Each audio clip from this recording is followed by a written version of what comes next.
Hey, what's up YouTube? Welcome to the We All Juggle Knives channel. This is a fitness related video trying to keep my viewers happy and healthy. We're going to talk about appetite and how to control it. This is for people who are struggling with obesity, which unfortunately is about 40% of the US population. You are only hungry relative to what you are used to. Okay? So if you're used to 3,000 calories a day, and then you go down to 2,000, you're going to feel hungry because you are used to the higher number. On the other hand, if you're used to 1,000 calories a day and you go up to 2,000, you're going to feel full because it's like twice as much as what you're used to. So hunger really only exists in reference to what could be like, we could call your baseline, right? Now, about 80% of people have a tendency to overeat, and about 20% have a tendency to undereat. And that's speculated to be for genetic reasons. Okay? So what that really means is that if you're in that 80%, your baseline has a drift. It will slowly drift higher and higher. And that's why people tend to slowly gain weight as they age. But there are factors that can make it drift higher faster, right? One of those is desensitization. A lot of foods, especially junk food, fast food, and food that's high in sugar or simple carbs, which rapidly break down into sugar, a lot of these foods have a drug-like effect, right? And so like with a drug, the user requires a greater and greater amount to get the same effect, right? So over time they become desensitized to their drug and they need more and more. And so with the desensitizing effect of like junk foods and fast foods, you most likely, your baseline is drifting even higher, even faster than it normally would. The third thing that causes your baseline to drift higher would be metabolic damage and damage to your hormones. When you eat a lot of sugar or foods that rapidly break down into sugar, such as simple carbs, what it does is your body basically has to secrete a lot of insulin. So much insulin, in fact, that your cells become resistant to it. And because your cells are resistant to the insulin, it becomes a cycle where it has to make even more.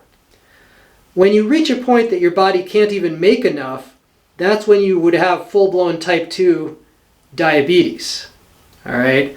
But what you have to know is insulin is also a hormone that causes you to feel hungry.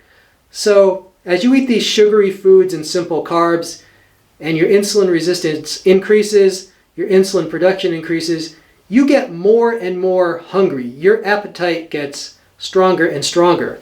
So this is yet a third way that your baseline drifts up and up and up, right?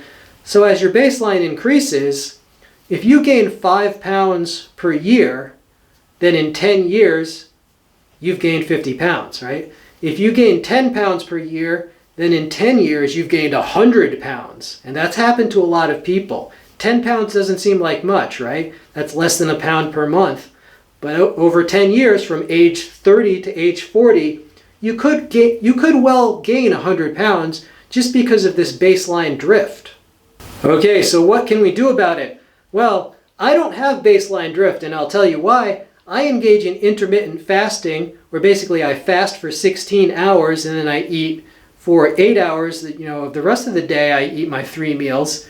So intermittent fasting and all other forms of fasting, there's many different forms you can research, but fasting in general resets your baseline. So you become immune to this baseline drift that is afflicting the majority of the population, right? So look into fasting. Another thing that can combat this is a low-carb diet where you eat complex carbs, meaning broccoli, cauliflower, healthy vegetables that are low in calories, high in fiber, and that break down very slowly, right? If you substitute complex carbs for simple carbs are things such as pasta, bread,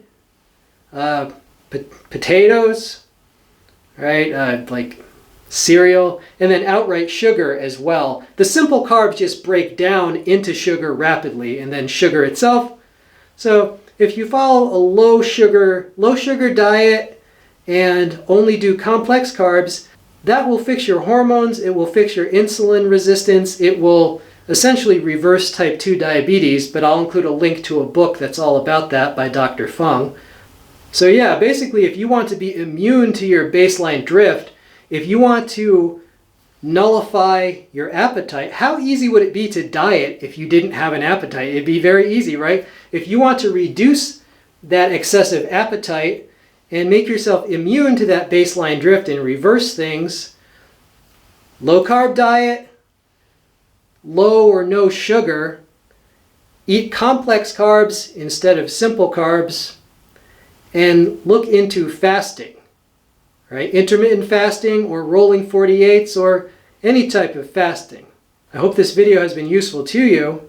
All right, and I'm going to roll in a little bit of an update on me, just a short update, because people, it is the internet, people tend not to listen to you if they can't kind of get a look at you. Now, I hope you're all doing well on your programs. As for me, well, as you know, I used to have a gut out to here. I no longer do, right? I am 47 years of age. You know, I do intermittent fasting. How has it worked for me? Well, let's see. It has definitely allowed me to see a lot more muscle tone.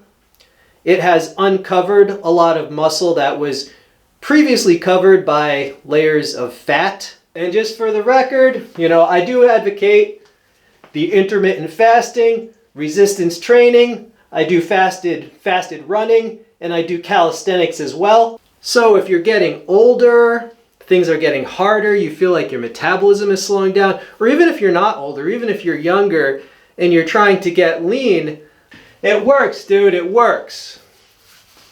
The shoulder, look at the shoulder. You can't see that if there's a bunch of fat covering the muscles. Fasting.